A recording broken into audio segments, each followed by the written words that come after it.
Sa isang sulok ng mundo, naroroon si Alex, isang taong pusong sugatan, nag-aasam ng pagbabago sa kanyang buhay.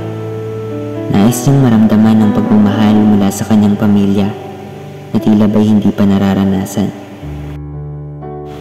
Kinausap ni Alex ang kaibigan niya na magbigay ng inspirasyon sa kanyang pagbabago. Alex, hindi mo kailangan mag-isa sa laban na ito. Kausapin mo ang pamilya mo at iparating ang na iyong nararamdaman.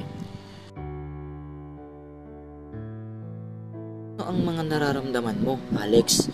Isulat natin ang mga ito at gamitin sa pag-uusap sa iyong pamilya. Gusto ko lang na maunawaan nila kung gaano ako nangangailangan ng kanilang suporta at pagmamahal. Ano kaya kung gawin nating maayos ang pakikipag-usap sa kanila? Isulat natin ang mga nararamdaman mo para mas klaro. Oo, tama ka. Kailangan ko magsimula ng maayos na usapan para sa aming lahat.